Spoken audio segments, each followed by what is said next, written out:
Crystalline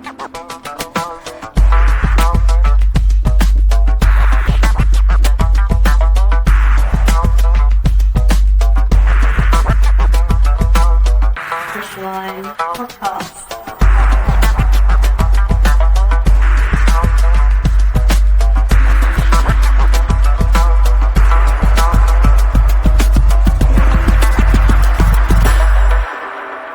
Crystalline podcast. Conversations to inspire.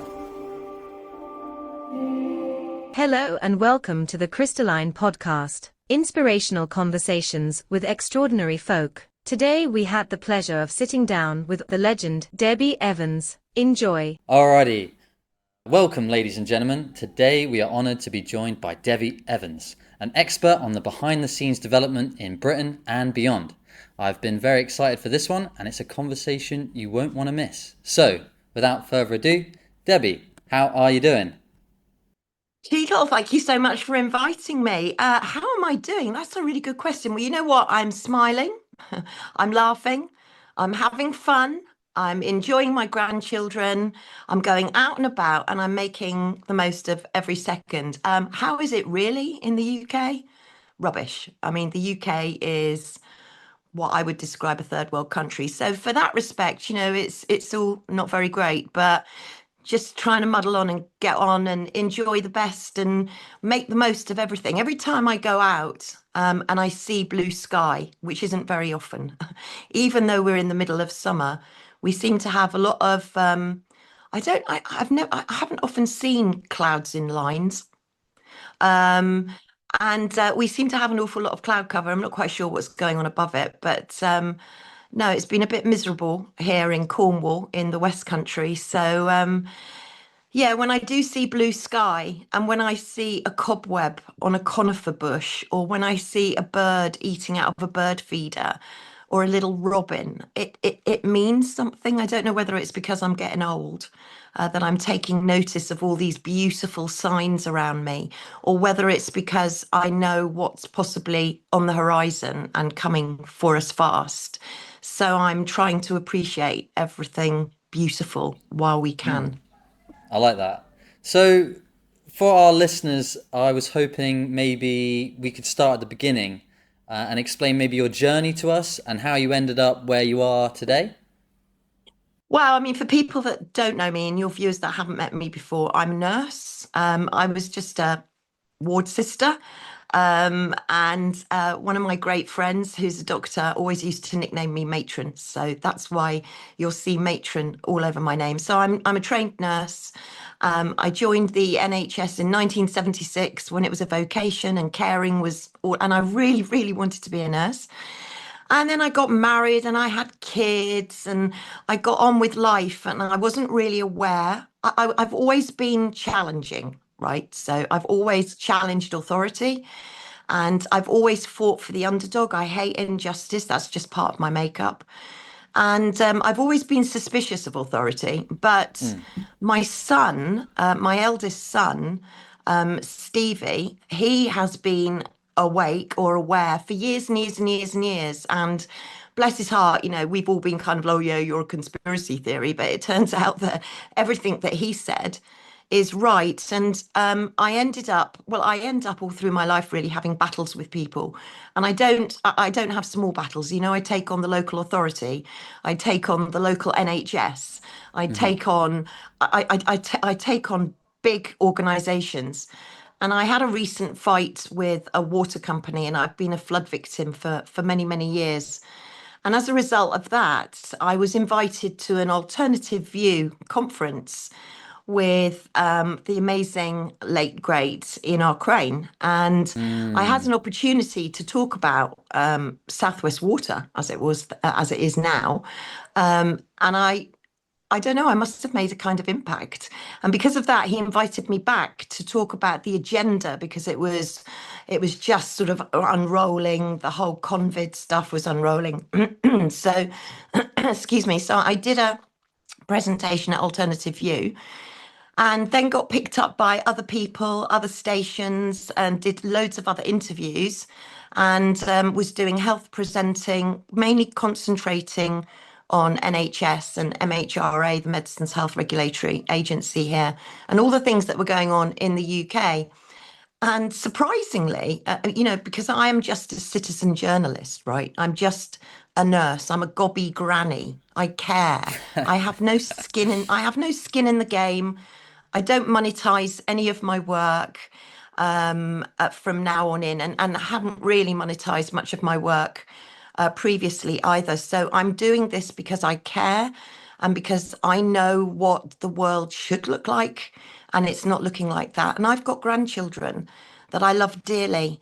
And I look back at my life and I think I've had the sweet spot. It's been all rainbows and unicorns. Sorry about those two terms, but you know where I'm coming from. So I started talking out and joining dots and doing research. And I am quite a good researcher.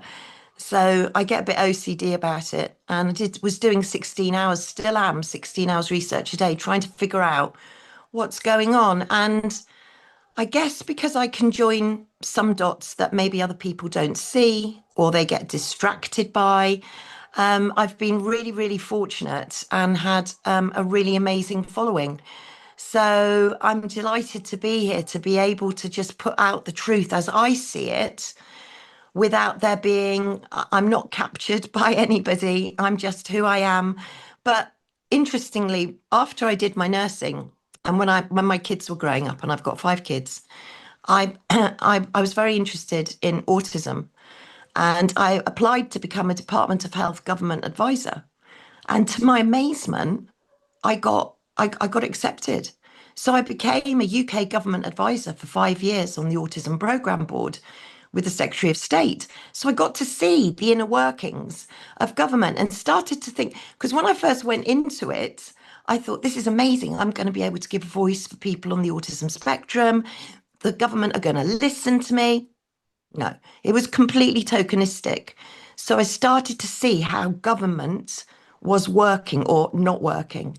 And that, together with my health experience, with my inbuilt determination and tenacity, I think, to make a difference, that's where I am now. So I'm going around the circuit and talking to everybody about what's predominantly happening in the UK.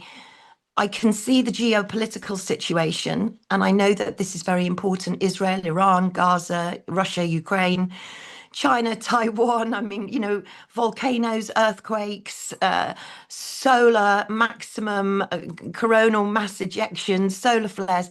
I know all of that is going on, but I'm trying to keep my eyes on the United Kingdom because I think sometimes the news that's right in front of us, in plain sight, we get distracted by P. Diddy, or we get distracted by another story that actually we should be looking exactly where we are at home. So that's what's brought me here. It's brought me here. Well, you've done a hell of a lot, and you touched on a couple of things there. Like something I always talk to people about is we get trained at school a lot to focus. If information was like a polka dot tablecloth, everyone gets trained to look at one of the dots in great detail, but very few people are capable of putting things together, which I feel is where a lot of this goes wrong.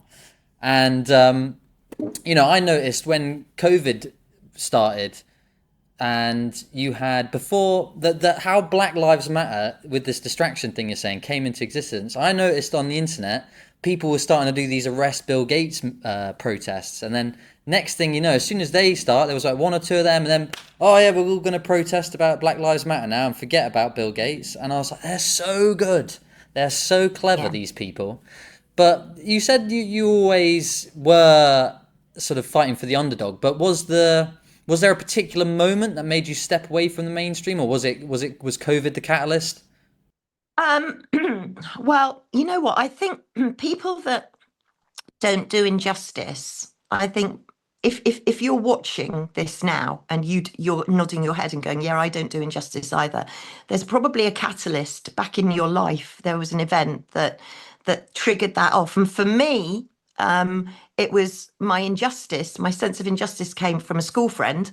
We were meant to be lining up. I was about 12, 13, and we had to line up in the playground and not speak before we went back to class. So we were all lined up.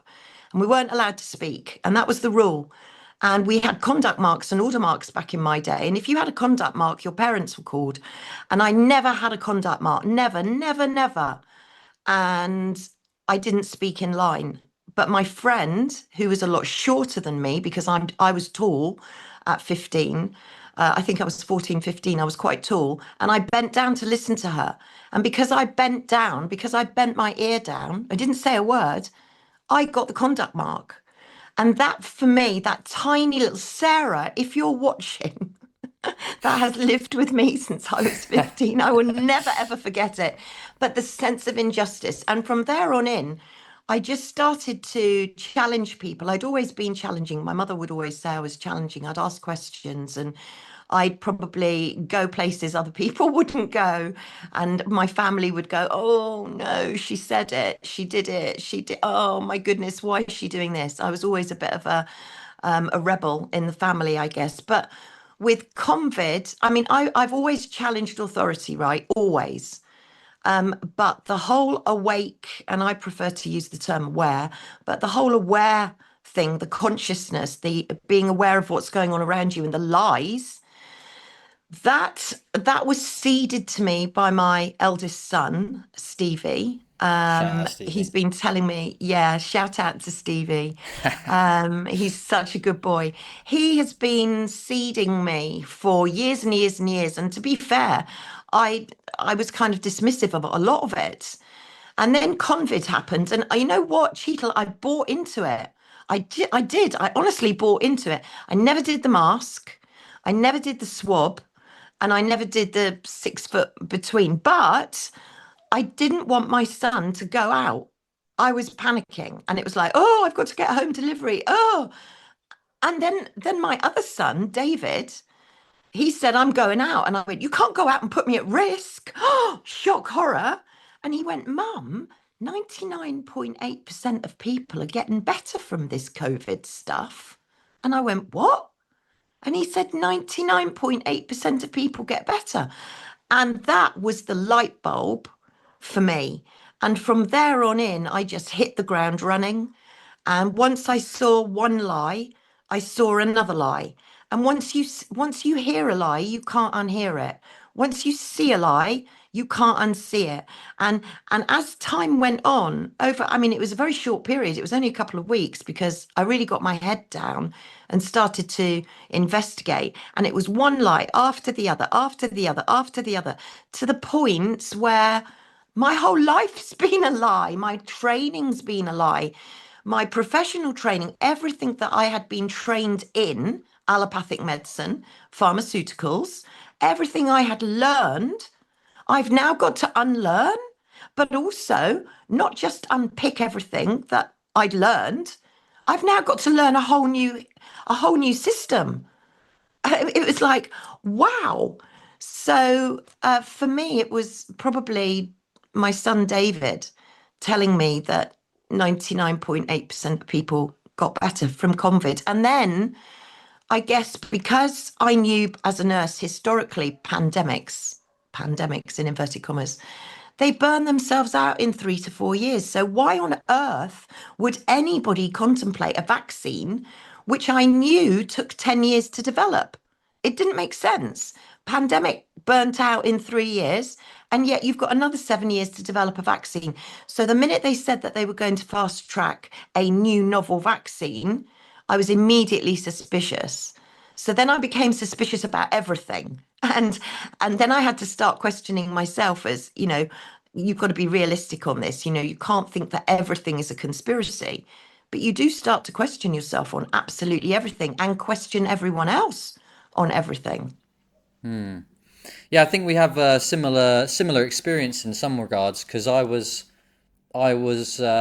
fairly aware, and then kind of, you know, from a young age, and then I sort of hung up my boots, as it were, because I thought I had like a good lay of the land. And then when that started kicking off, I remember seeing it before it was ever on television in England. No one I knew in England heard about it. I started seeing it on these like conspiracy channels about this virus, and I got hoodwinked at first. I thought, because I went and looked at where this Wuhan wet market was, And I just went on Google Maps, saw the virology lab around the corner, went on their website, saw all these like weird things they were doing with bats, which that got scrubbed, but you can still find it on Internet Time Machine. But once that happened, I put it on Facebook and was like, look at this. Everyone's like, you're fucking blah, blah, blah. Start getting, and I was like, right, I'm done with Facebook. You guys are Yeah. this ain't gonna work. So that was the last time I properly used Facebook. And I was like, right, get the suit of armor of tinfoil out. We are going in, and had to start at the beginning. And I think this is where Stevie excels and where most people fall short.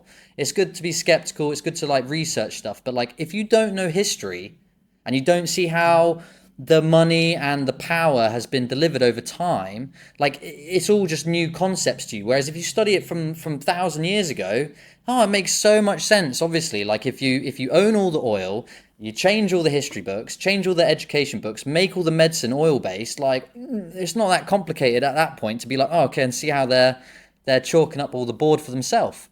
So you've been very outspoken, and would you say this has come at a personal cost? And how do you, if so, how do you stay grounded through that? Yeah, I think I don't think I'm any different from anybody else. I think it's come at personal cost to every single one of us, whether it's been our family division, whether it's been, half the family saying this is a scam, this is fake, please don't take the vaccine, and then other members of the family taking the vaccine. I think there's been division, and I think everybody has lost something. And you know what? There are still so many people with, well, actually, let me tell you, yesterday in the news, they were bringing up the news of the hepatitis blood infected, the infected blood scandal here. Now, that's been 50 years. 50 years and people still haven't got compensation. And now we're looking at the COVID vaccine injured and the vaccine bereaved, who appear to have been completely swept under the carpet. We don't talk about them anymore. Don't talk about the vaccine anymore. Don't talk about mRNA anymore. No, actually, we need to talk about it. So the cost to me personally has been insignificant compared to the families, to the people watching this that have been severely affected. So, yes, it's come at personal cost. Yes, I've had to make sacrifices. Yes, my family are divided. Yes, I've fallen out with many of them. Yes, I've lost friends. Yes, I've lost people. But I'm no different from anybody else. And I think that's why people that have got a platform, and I'm very fortunate that I have had a lot of amazing followers and the audience has been incredible. But I've been fortunate, but everybody's doing their bit. And, everyone is, I always say, imagine a crater of a volcano and the volcano's dead. So the crater is completely black. And all of a sudden, you get one little fairy light coming on and there's a little tiny bit of light. And then that fairy light manages to trigger the next fairy light and it flickers a little bit and then it comes on. The next one might not come on, but then the next one does. And all of a sudden, this crater, you've got all these twinkling little fairy lights. And then suddenly you've got a light and you can see the crater. And I believe that we all, it's very difficult. This is a juggernaut that's heading for us. And I'll tell you for why in a minute, when we start talking about maybe things going on in the NHS and in the UK. But we've got a juggernaut coming towards us.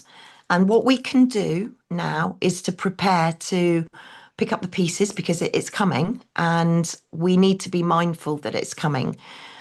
But I think every single one of us has a part to play. And when we watch,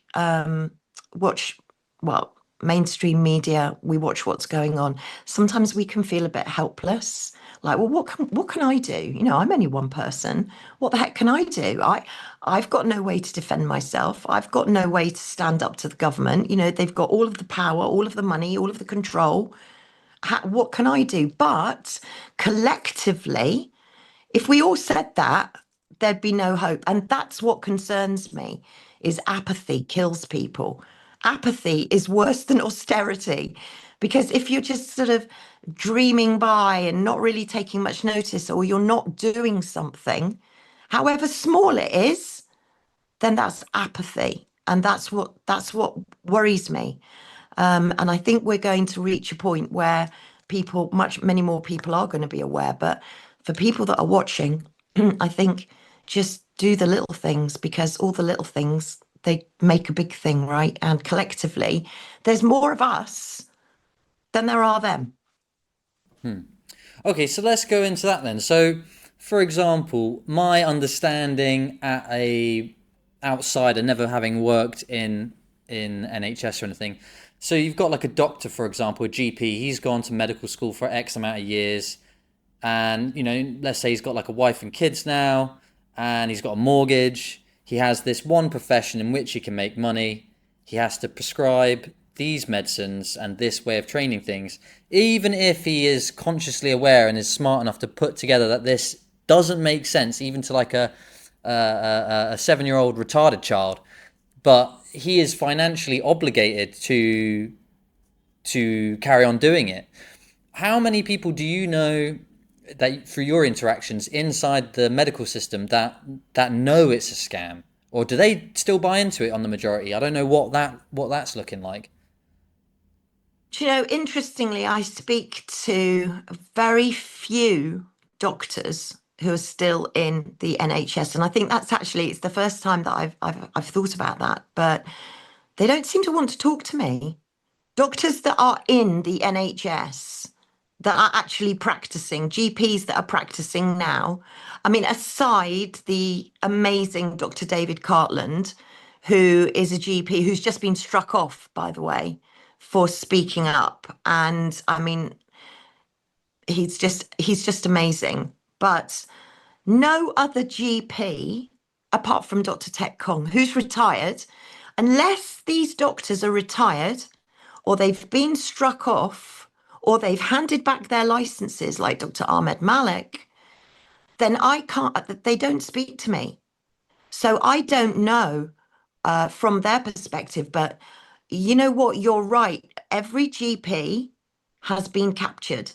Every GP that's now working in the NHS, my message to you is come and talk to me.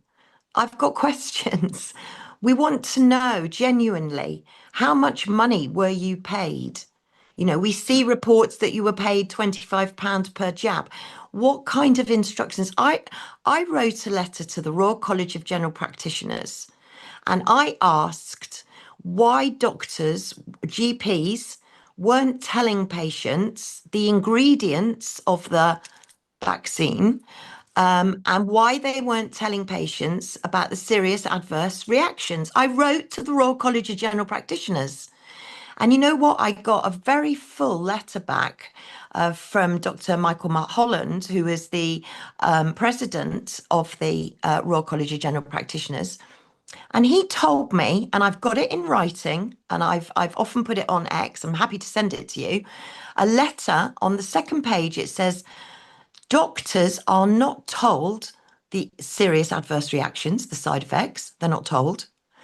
And they also don't know the ingredients of the injection. So immediately I saw that, I thought, hang on a minute. Informed consent. Doctors know that they have to ask patients for an informed consent, right? So how can they inform people if A, they don't know what's in the product that they're giving somebody by injection? Once injected, you can't uninject. And number two, they don't know the adverse reactions. So I'll bring you back to Stevie again, because Stevie is a chef. My son is a chef. And by law, he has to tell everybody what is in his food because of food allergies, right? And if somebody has an allergic reaction over something that he's put in the food or that he hasn't told them that's in the food, they can take legal action against him. And yet we have the medical profession and the doctors who have full indemnity, as do the pharmaceutical companies. They're being allowed to inject us, not me personally, but inject us with solutions that they've got no clue what it is and no clue what the side effects are. So GPs you would ask, right? I'm a nurse. It's not rocket science. You want to know what you're getting, surely. We're all so concerned about what's in our food, what's in our water. We're quite happy to have an injection, and the doctor doesn't even know what he's giving you. So doctors have been, they've been turned into sales reps for pharmaceuticals. What do GPs do? They have to give you out a prescription for allopathic medicine. What else do they do? Anything to get the inconvenient customer, because that's how I feel, an inconvenient patient. You go in, and if you see a doctor now, you're lucky in the UK, because most times you don't know who you're seeing. It could be somebody that's done a degree, that's done a 2-year bolt on. They're called doctors in this country when they're not really qualified doctors, but they call themselves doctors. Then we have nurse practitioners. I don't know what you're doing, nurses. Honestly, we've got such a message for nurses. I don't know what the heck nurses are doing, but they seem to think that they're way above their station and that the caring of patients is completely gone, and they're now becoming mini doctors. So you don't know who you're going to see when you go to the doctor, if you get an appointment, if you can access the doctors, because now you've got to go through the app, but maybe we'll come on to the app in a minute. But GPs have been captured. They are paid. Usually, back in my day, GPs went on reputation. So you'd move to an area and go, who do you recommend to be a GP? And you choose your GP, and GPs would have, they would be in competition with other practices. Now, everything's under this NHS logo. And so no one knows who's seeing who. But yeah, GPs have been captured. They're sales reps in my opinion. And if there are any GPs out there who have been through the whole of the COVID process and are listening to this and want to speak to me to tell me what's been going on in your system, then I'd love to talk to you. But they don't talk to me. Yeah, because I mean, a lot of COVID information, my brain has like scrubbed. To be quite honest with you, I think during those few years, it was all I consumed. I set up a news channel, and every single thing I came across, I like put it in there just as like a piece of string in a labyrinth. And now, because I don't naturally find it interesting, I find it just like it's just disgusting, really, the whole thing. So I think my brain, I'm learning other things and replacing my small hard drive with different information. But something I sort of came across was this idea that you had different batches that had different ingredients, and essentially, I heard theories of like them rolling out more harmful ones to different political regions and all this kind of malark. But it got me thinking, like, do you reckon that it was a massive experiment with many different technologies for the first time, and they've monitored who's had which ones, and they can see which ones did which? Do you think there's any truth in that, or do you think it's different? So, a number of points you brought up there. Interestingly, you said no. It's really interesting, but you said that kind of your brain is scrubbed now, and A little there bit, was yeah. so I'm not much gonna lie. going on. Yeah, but that's really interesting because this is exactly the agenda. And when we go back to my son Stevie, and he reads history books like they were going out of fashion, and he knows so much about history through books, through the written word, through the research. And Dominic Cummings mentioned that actually in COVID, because that's what I call it, COVID, there was WhatsApp groups, there were Zooms, there was documents online, but very little written documents. And whereas politicians and leaders used to write diaries, and explorers and adventurers used to write diaries, written diaries, there was nothing written about COVID, or very little. And so much of it has been scrubbed.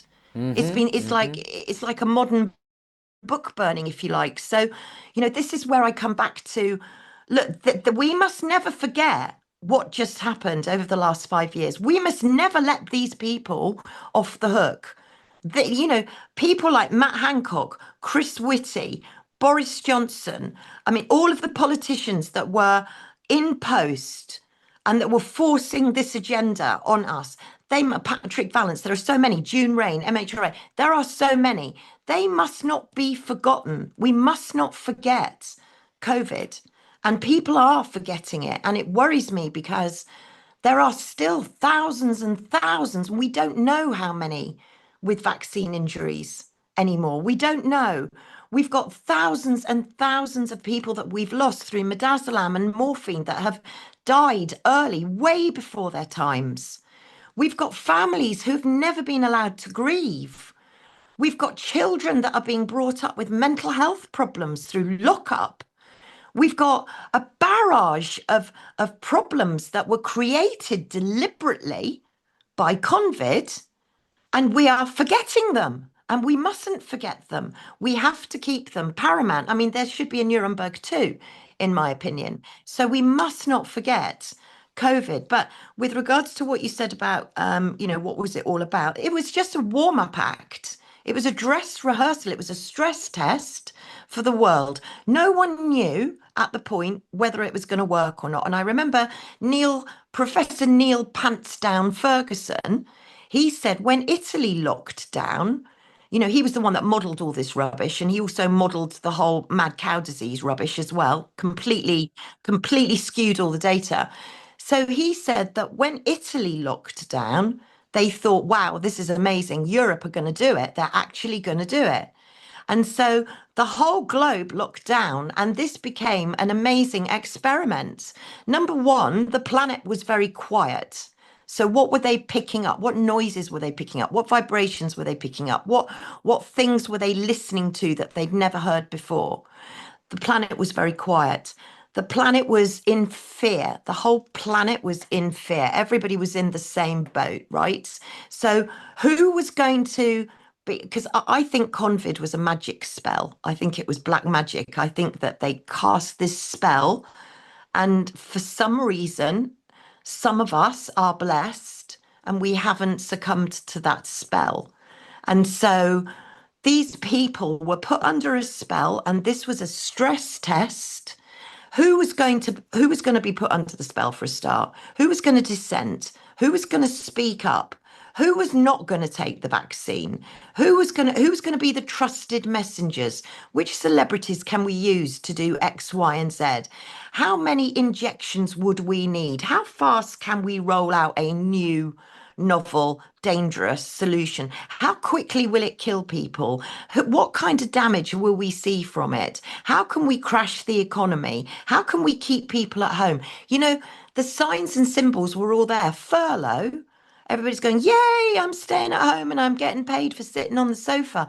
Furlough is a term that was given to prisoners who were going on leave for the weekend for good behaviour. And then they were going back to prison to be locked up again. That's what furlough means. It just means they were laughing in our face and locking us up. So, at the end of the day, they've got a huge amount of data. They know now who we are, what our views are, what kind of methods we're looking at to, what are these preppers doing? What are people storing? What are people waking up to? How can we clamp down on them? How can we take everything from them? This has been a massive, massive stress test. And what we're going to see now, and people say to me all the time, do you think people are going to fall for this again? Yes, absolutely. I think people are going to fall for this again. Absolutely. And I think when we do have the full awakening, if you like, the full ascension, and people find out what has been going on, I think some people are just going to die of shock when they find out what the agenda has been, what the scam has been, and what the future holds. I think some of them are, this whole digital ID, this whole digitization, apps, chips, transhumanism, nanotechnology, all of the AI, all of this coming down the line, which people are embracing and welcoming, so many youngsters are, which is so dangerous moving forward. So yeah, I think COVID was a warm-up act, and I think we're about to go into the main act. I'm not going to lie, I don't want to be a Debbie Doomer. I don't Debbie think things Doomer. are easy. I do. I mean, people say to me, "Oh, you're a Debbie Doomer," and I say, "I'm so sorry because I don't want to be a Debbie Doomer, and I don't want to be right, and I hope and pray that I'm not right. I don't want to be right. Trust me." But we have to look at reality because reality will give us the ability to prepare. And preparation now, not just physically picking up an extra couple of bottles of water, extra packet of loo rolls, blah, blah, candles, whatever, but to be prepared emotionally, to be prepared spiritually as well, because I believe we're in a spiritual war as well as everything else that's going on the planet. So yeah, COVID, warm up act, I think. So now we're going to have the main act. So you sort of touched on the movement towards digital IDs and this sort of biosurveillance and all this. How do you reckon that's what the next uh, scamdemic type affair injection will be? It will be something related to this digital ID malark. And when do you reckon that is due? So what I see is that we're already in the United Kingdom, we're already in another pandemic. What you'll have to do is just repeat that because I just want to write a couple of notes down, For sure. um, because you said something really, and it's going to slip my mind. So So I repeat said, that question again. yeah. Sorry, I'm not very good at doing single No, no, single no, no, point you're questions. brilliant. It So was my memory. you warned us about the move towards digital IDs Yeah, and sort of biosurveillance and this kind of thing. Do yeah. you think the next sort of COVID-19 vaccine type thing that we witnessed will be more related to having a digital ID and some form of biometric tracking? And when do you think, if that is the thing, when do you reckon that's coming down the pipeline? Okay, so we're already in another pandemic here in the UK. It's called the cancer pandemic. And the UK, have become or nominated the global cancer lab for the world. So we're looking at the Stargate project, mRNA cancer vaccines. And what we're seeing through the whole COVID stuff is the emergence of a new disease. We see the emergence of many diseases after the mRNA injection and the AstraZeneca. However, we've seen the emergence of one new disease, which is turbo cancer, which now the government have, we don't call it turbo cancer anymore. We call it rare cancer. In fact, we call it rare cancer. It's so rare, it's so rare, it's become too common. And we now have to have a government bill for rare cancer. So, go figure. So we're already in a cancer pandemic where mRNA vaccines, cancer vaccines, are going to be made by artificial intelligence within 48 hours. So, 48 hours, AI is going to deliver you a personalized cancer vaccine.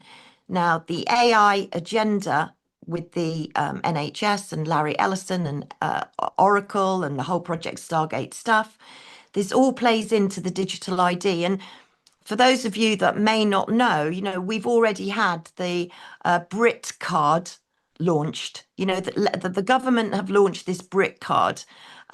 We've already launched to the NHS app. So for me, what they're doing is they're trying to make you use a smartphone or a smartwatch, or I mean, your phone's going to be integrated into your body soon. That's the idea. You're not going to need to carry around a big black iPhone or a whatever, a brick with you, because that's what they are now. It's going to be integrated into your body. And the first way that they're going to try to entrap people into the digital ID is through the app. And this is why I keep saying to people in the UK, we have the NHS. And the NHS is the largest medical data library in the world. We are the only country in the world to have the national, although it isn't national anymore, it's neighbourhood, but that's another story. The National Health Service. And why has no other country rolled out a similar system? Because it doesn't work and because it's there to entrap us. But now we've had the rug pulled from under our feet. So the NHS has now accrued since 1948 the biggest medical database in the world, and it's incredibly valuable. Data is the new gold. So if you've got a country that's not producing anything in terms of goods, because we're not a producer of goods, we have to sell our services. So you've got the City of London and the whole financial stuff going on. But you've also got an island, a prison island, in my opinion, of a diverse population dense, diverse population, surrounded by dense. water, very dense, so very dense, surrounded by water. So you've got a perfect experimental laboratory. So data for the UK is life sciences. So the way that they're going to roll it out here is via life sciences. So they're going to say to you, to access a doctor or medical care or whatever, you're going to need to go through the NHS app. In my day, the front door of the NHS was accident and emergency, but now it's the NHS app.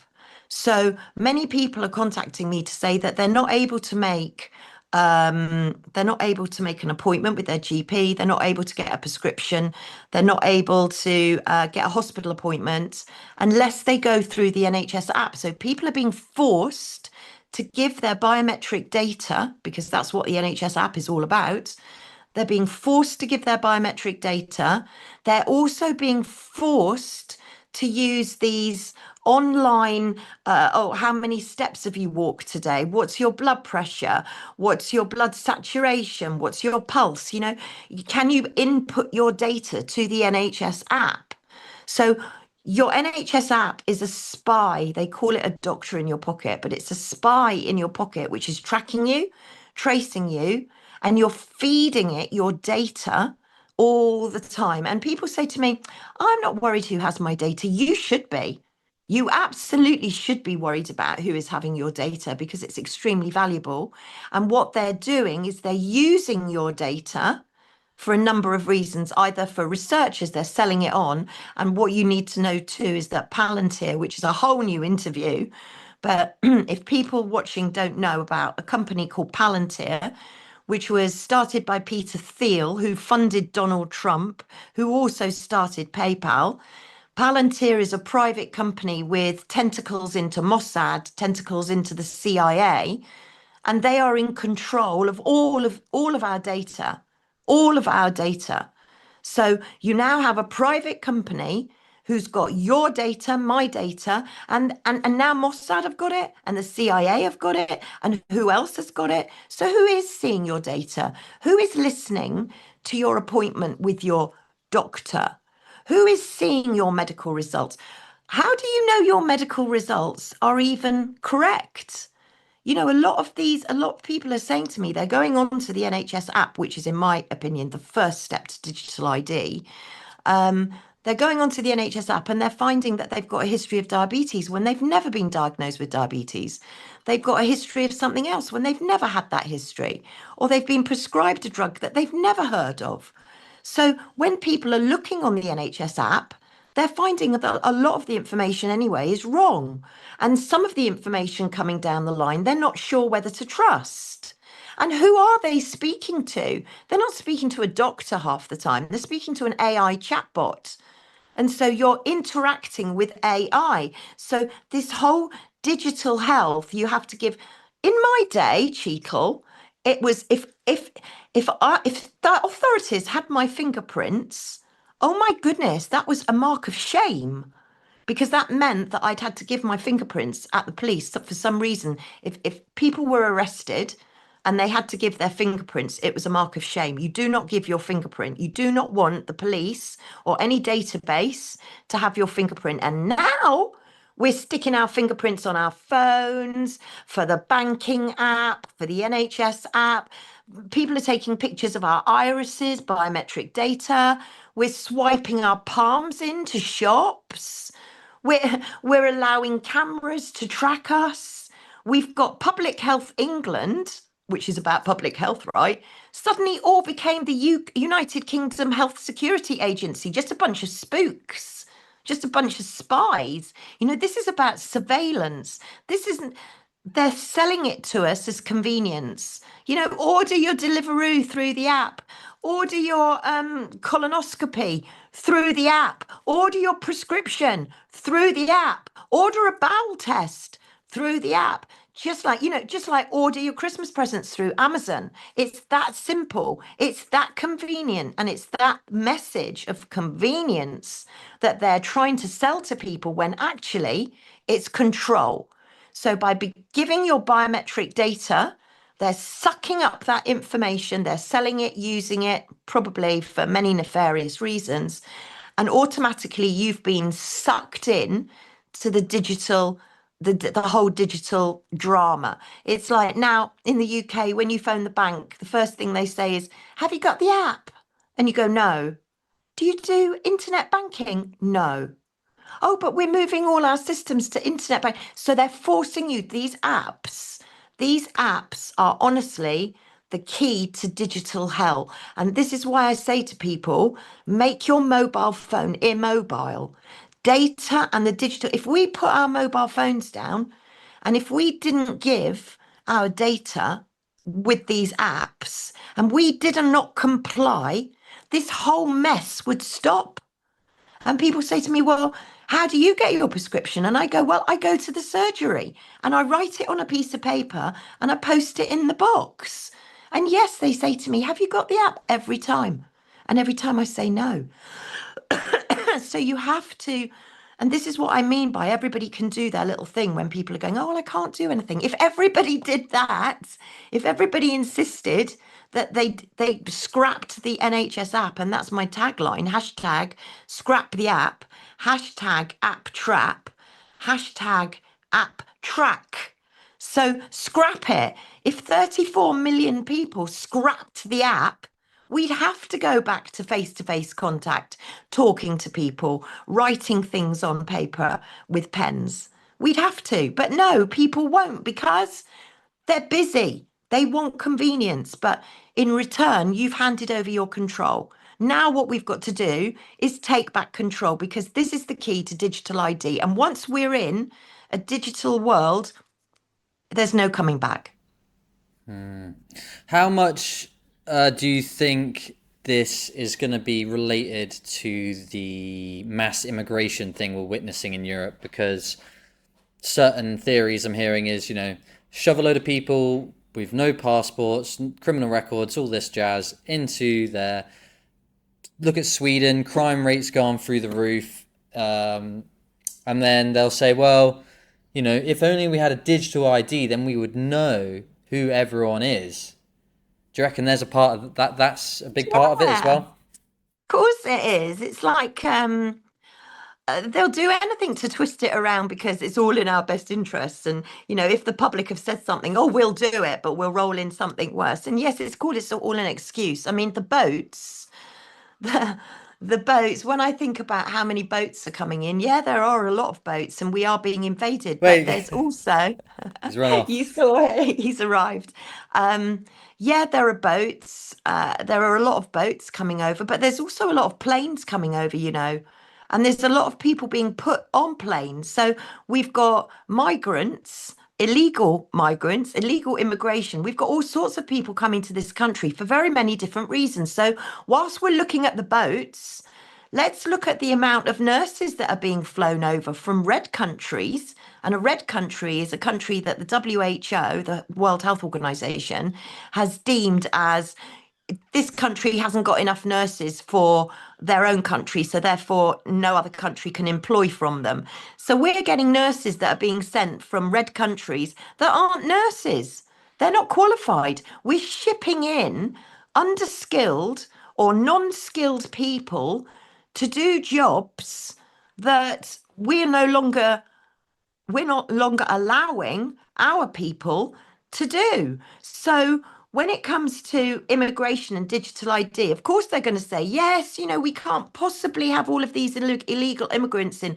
We have to have digital ID. It's to keep you safe. It's bullshit. I call it all out as total bullshit. For a start, we're looking at the Kalergi plan. I firmly believe in the Kalergi plan. And also, if you go into the NHS now, I don't know if you're going to be met with a nurse that can speak English. And I've had experience of that. I've actually had a relative in hospital and the nurse literally could not speak English. So who is it that you're seeing in the NHS? Because I looked at the statistics and the amount of nurses and doctors from other countries that are now working in our NHS, that are now working in our police department, now working in our public services is huge. So just this is just a hypothetical. Imagine we go to war, right? Imagine we go to war and we send our military, not that we've got much of it, we send our military abroad. Who's going to look after us on the streets? Are we going to have all of these people from other countries with blue helmets on, keeping us safe outside our doors? Are we going to have all of these people that have come to this country that now need to earn the right to stay, because we can't have them being put up in hotels? We can't have them being relying on the state. So we'll put them to work. We'll put them into the police. We'll put them into the domestic military. We'll put them into the NHS. We'll put them into the care profession. Is that what we're going to do? So who is it that you're seeing in the NHS? Who is arresting you? Who is it that you're speaking to with a police uniform on? Where have they come from? What qualifications have they got? I don't know. Are you aware of who's behind the organization of this? Because like I get theories, but like who's funding? Because we were talking about it earlier. It's like we've always been an island. You've always been able to get a boat over here if you wanted to. Someone has been telling people to come, like funding it somehow. Like where is this money coming from? It's the plan. It's all part of the Great Reset. And everybody's heard about the World Economic Forum's Great Reset, where you will own nothing and you will be happy and you won't have any privacy. This is all part of the plan. It's, and this is what I said right at the beginning, is once you see one lie, you see them all. And then you start to realize when you start digging into it and you see the truth, it's like, whoa, it's a lot. And I get why people, I do honestly get why people don't want to hear it, because it's like, wow, it's a complete head blow, mind blow. But what can I say? What can I say? I'm frustrated by all of this because it is the plan. So everything, and to be honest, whatever you think of the Bible, whether you think it's a script, whether you think it's the word of God, whatever your belief is, to me, prophecy seems to be jumping off the page. There you go. So for me, I see we're approaching Ezekiel 38. And I honestly cannot believe how accurate the Bible is. It's And scary. that's what guides me. I use the Bible, and then I work out what's happening in real time, and I think, wow, that's ridiculous. That's insane. How did that happen? And from there on in, you can plot the way forward.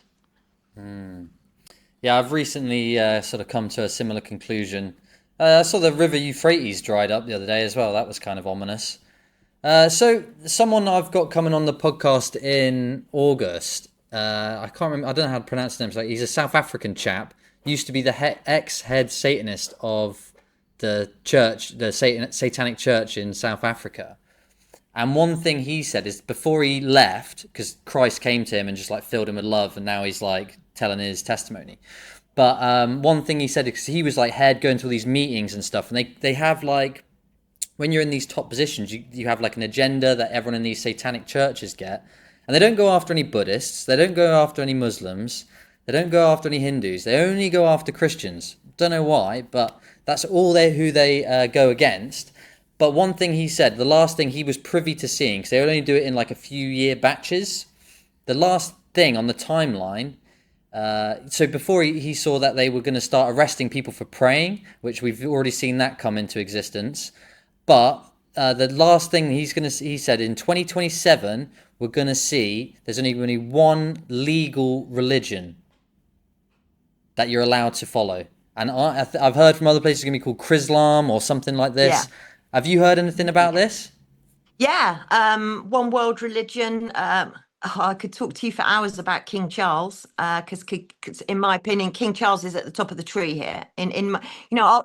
I'll put it out there, right? I did loads of research, hundreds of hours of research on King Charles and the Green King, and I've put out a number of interviews on it, of research that I've done. And the one world religion agenda is definitely his agenda. Crystalline, I think, is it in oh, where is it? It's not Dubai, Abu Dhabi, is it? Where there's it's half of it's a church, half is a mosque. No, part is a mosque, parts a church, parts a synagogue. I can't remember how it works, but there's this huge building that exists. And the Pope, well, the previous Pope, oh, let's not even start going into the Vatican and the Pope, but the Pope went there and everybody's saying Chrislam, the one world religion. Of course there is. I mean, I don't know, Chrislam, AI, whoever, whatever is going to be a religion. But yeah, of course, we've got a one world everything. We're going to get a one world, 15-minute cities. We're going to be controlled. This is 1984 in real time. And I know that's hard to accept, but it really is. It's 1984. And, I watched the film a little while ago and I said to Stevie the other day, I said, what kind of devices have we got in the house that listen to us? Because everything listens to you now, everything watches you, listens. We are the second or third, I think, most surveyed country in the world, certainly one of the top 3 or 4 most surveyed countries in the world. So it's like, what? Really? Everything's listening to us. But yeah, one world religion, of course. That's the ambition, that's the aim. It's a one world health, it's a new world order, and it's a new world religion. Yes, because we had that phone call ages ago, and you tipped me off to Charles then, and I kept an eye to it, and then quite shortly after that, he went into hospital for something, and No, he's got then cancer. yeah, so that happened, and then he sort of disappeared, and I haven't really heard anything of what he's up to. He kind of just disappeared off the scene after that. Have you got Well, any updates on what he's up to? oh, I know exactly what he's up to. I know exactly what he's up to. Um, King Charles is a political figure, in my opinion, and this is the first time I've ever said this, Cheetle. So here's one that some of people that are watching now that know me might be a bit shocked. So it's my belief, and it's just my belief, it's just my opinion, that King Charles is the Antichrist. There you go. I've said it out loud. That's who I think he is. He is at the top of this tree, and we are going to see him re-emerge. We're going to see maybe, I don't know, how long is he going to be around? Everybody's talking about King Charles won't last very long. King Charles has got cancer. And then we hear stories that, he's fine and he's able to sit and have a state banquet with Macron. But then he's not okay to go to some sort of charitable event. He's also patron of Macmillan. There's a lot of conflicts of interest, shall I say, and there's a lot of money that is being made on his charities, on his foundations. When people say to me, "Oh, but he was a prince in waiting for a long time," yeah, that was deliberate. He was deliberately a prince in waiting. Whilst the Queen was floating around, he was on the Royal Yacht Britannia doing deals, doing business deals, making money. This is all about money. It all goes back to money, power, and control. And that's what he's got an awful lot of. King Charles, I live in Cornwall, so it's a duchy, the Duchy of Cornwall. So, as the Duchy of Cornwall, there's 2 duchies in the UK. There's the Duchy of Lancaster, and that funds the king's purse. So, everything the king does, that Lancaster, the Duchy of Lancaster pay for. And the Duchy of Cornwall is everything that the Prince and Princess of Wales do is funded by Cornwall. And I can tell you that the money involved with these people is immense. It's it's vulgar how much money they are reaping off. When they come down to Cornwall, people go running around and temporarily fill up the potholes so that the car doesn't, the car that Prince William or the King's in doesn't go down a pothole. But the whole of Cornwall is one of the poorest areas in Europe. We have absolutely nothing down here, and yet the king owns, Prince William King Crown own the whole of the county. So there's a huge amount of money that it's been siphoned in via religion. You know, religion, you're talking a lot of money. And one of the interviews I did on what I called was the Green King, the Sustainable King, because he's the head of the whole sustainability agenda. You know, the sustainability thing is King Charles. Who who was it that announced the Great Reset? It wasn't Klaus Schwab. It was Prince Charles. Who was it that gave Hong Kong back to China? It wasn't Chris Patton. It was Prince Charles. Who was it who first coined the phrase build back better? It wasn't Boris Johnson. It was Prince Charles back in when he wrote a letter to the Dominican Republic after they'd had a disaster. So bring it all back, and then you start to look at the heraldry, you start to look at the history, you start to look at the families, and this is a man, King Charles, who is surrounded and has been most of his life surrounded by paedophiles. So you know, when you start to look at the royal family in depth and you see who's in charge, so bringing it all back to your question, that's another thing King Charles has got. He's got control of a third of the world because that's the Commonwealth. So he's in charge of the Commonwealth, right? And now who wants to get their little paws into the Commonwealth? Donald Trump. He wants to become a member of the Commonwealth. He wants there to be a super Commonwealth. So you can see where all of this is coming from, apart from the Rockefellers and the Rothschilds and the bloodlines and Illuminati and Jesuits. And I mean, you know, you can go on the Club of Rome. I mean, there are so many. And that's what I think is interesting actually at the moment, in that what we're seeing is complete carnage in the world, and everybody's going, oh, it's climate, it's this, it's that. It's like information is coming at us from everywhere. But I also think on the other side, you know, the dark side, the side that we're not on, I think there's carnage going on there too. And I think there's infighting going on there too. So we mustn't lose sight of the fact that whilst we're all kind of going, what on earth is going on? And some people are really scared. Don't be scared, by the way, but some people are really scared. We need to remember that they're going hard and fast and they're making mistakes.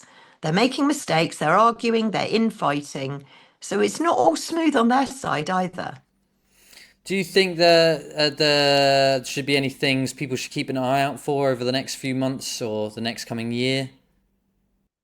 Well, when it comes to health, I think this app, digital identification, you know, start to notice what's going on around you. When you go to the supermarket, how many cashiers are at checkouts and how many self-service checkouts are there? You know, start to look and see the signs, start to take cash with you because cash is going to go. So what I see for the future in the UK is a complete and utter tyrannical takeover of the country. Even more so, the net is tightening and we are all going to get forced in to digital ID, and those that don't, those that won't, are going to effectively be locked out. So my advice to those is prep and make sure you've got things to go on with, and bartering is going to be the way forward, I think, for a lot of us, because digital ID and digital CBDC, all of that, no thanks. I don't want to be tracked and traced. That's coming in hard and fast. When it comes to health, mRNA is still a big agenda. So if anybody's thinking that Trump and RFK are coming to save you, they're absolutely not. And mRNA is going to be rolled out. Antimicrobial resistance is going to be a big thing moving forward. So antibiotics, as we know them, are going to be in short supply. New pharmaceuticals coming down the pipeline with all of these big pharma companies and biological companies. That's all going to be, check your patient information leaflet. I'm very much concentrating on health here for a second, because I think it's important that people in the UK for sure, and probably other countries, ask who you're seeing when you go and for a health check. Are you seeing a nurse? Are you seeing a doctor? What qualifications have they got? How long have they been trained? What role are they performing? Here in Cornwall, I'm absolutely, honestly, I'm almost breathless that here in Cornwall, they're going to be upskilling nurses to anaesthetize patients. Now, I cannot tell you how shocked and horrified I am. So they're upskilling people to do jobs that really they shouldn't be doing, in my opinion. We shouldn't be having nurses anaesthetize patients. Anaesthetists are probably the most skilled professionals, health professionals that I've ever worked with in my life. And I've worked with a lot because I'm theatre trained. And there's no way that nurses should be doing that. So ask who you're seeing because you don't know. If you can possibly stay out of the NHS, then please do. Take away the NHS app because that's the key to digital hell. I think we're going to probably be looking at some sort of financial collapse. Antibiotics, as I say, that's going to head on into winter. So when people get viruses, or when people get sick, well, not viruses actually, because you don't give antibiotics for viruses. You give antivirals, and they're just as dangerous. So look at what you're giving for antivirals. But antibiotics are going to be monoclonal antibodies. They're going to be chemotherapy. You're going to start seeing that when you hear the word chemotherapy, you think of cancer and you think of all these big, powerful drugs. But chemotherapy is now going to be given to you before you get sick. So you are going to be genome sequenced, and then you're going to be told what in 20 years' time, maybe you've got a family disposition to prostate cancer, or maybe dementia, or maybe breast cancer, or whatever, whoever's got whatever. And they'll say, tell you what, we're going to give you a vaccine now, a personalized vaccine that's going to stop you from getting breast cancer in 20, 30 years' time. So we're looking at predicting illness now. We're looking at preventing illness now. And we're looking at genome sequencing everybody. So all of these tests that people are being sent, it's not in your best interest to take them because you can't verify the result of the test. You don't know whether it's a fake positive or whatever. So they're going to throw all of these tests at you. They're going to harvest all your data. You're going to need to check your patient information leaflet as to what you're taking. And we're going to be in for a very difficult winter. I think we're going to have power cuts. They've announced in the UK that we're going to have emergency phone alerts on the 7th of September at 3 o'clock. So for those of you that don't want them, switch all your phones off or bury them in a drawer somewhere. They've also warned us that the national grid is going to not rely on the gas industry to keep going. They're going to test it out just by using solar and wind. Well, we don't get a lot of sun in December in the UK, so I would imagine we're going to have a fairly dark winter. I think we're going to have a fairly cold winter. I think things are going to be difficult.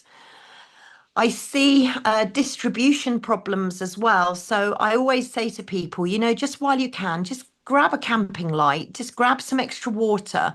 Water's going to be a big issue. So if you've got ways to distill water, distilling it or reverse osmosis, filter jugs aren't good enough. You need to be thinking about how you're going to access clean water. And it doesn't matter if it's in a plastic bottle. Once you've put it through a water distiller, it's perfectly fine. You can put pond water through a water distiller and it will clear it. So think about what you've got moving forward, because I don't see 2025 as getting any easier. In fact, I see things probably getting more difficult. Again, I don't want to be a Debbie Doomer or a gloomer, but I just want people to be braced. It's like you've been at the theatre and you've sat through the first act, which was a nightmare. It was a horror movie that you've just seen. And you've all gotten up and you've gone to the bar and had a drink and you've come back for the second part. And that's where I'd say we are now. We're now where we're watching the curtains go back and we're seeing the stage as it's been set and what's been set for us. And what we can do is mitigate that and be prepared and move on. That's what we have to do. We can't go back. We can't stop what's coming. But what we can do is be prepared. And in the time that we've got, before we're restricted to zones and where we've got to live and where we've got to stay. Before we do that, hook up with people in your community, stand in the park. Go back to standing in the park, go back to writing things on paper, write all your contacts down on paper. Because if they wipe the internet or we get power outages and you lose all your contacts, write them down, paper and pen, you know, prepare fuel, keep your fuel tank topped up. It's much cheaper to top it up than it is to go from empty to full. And if we get distribution problems or if we end up in a war situation, I know from someone local that some Tesco forecourts have been designated as emergency forecourts already. And when I asked, they were designated for police, ambulance, fire, coast guard, military, and that was it. And, Tesco's, in my opinion, are an arm of the state. So when I said, well, will essential deliveries like, food deliveries be going? No, they wouldn't be allowed to serve to anybody other than the military or emergency services. So think on as to where we're going, because already we're middle of July and, autumn is creeping up. Soon the kids will be on holiday from school, and then they'll be back again and we'll be into the run up for Christmas. So just be prepared, not just physically, but spiritually and emotionally, and enjoy everything that's around you as well, and help each other. Help each other. On a lighter note, is there anything that gives you hope? God, we've already won. I mean, people say, "Oh, it's going to be really grim." We have already won, and for me, it's God and faith, because I see faith as the silver bullet and the antidote to fear. So, if you've got faith in whatever gets you through the night, then don't be frightened. And the hope is that actually everybody now is becoming aware of what many of us were aware of quite a long time ago. And that is so reassuring. And the goodness that's in people. There are still really good people out there. There are still acts of kindness going on that no one talks about, because you just do something because you want to, and people do things for you. So, yeah, humanity gives me hope. Apathy is what fills me with fear, but humanity and the fact that we can still smile. And I guess the one big thing for me is we all should give ourselves a bit of a pat on the back. We're 5 years down the line and we're still smiling. We can still laugh. We can still talk. We can still debate. We can still discuss. We're still human and we're still here. We've made it this far. We can make it further. Yeah, we should just leave the theatre, really, but we got to sit and watch the second act, like you say. I know. You can't keep your eyes off it. That's the problem. I know. So you kind of mentioned, we won't talk about the other company, but you mentioned that you're setting something new up. Is that something we can talk about, or would you rather not discuss that?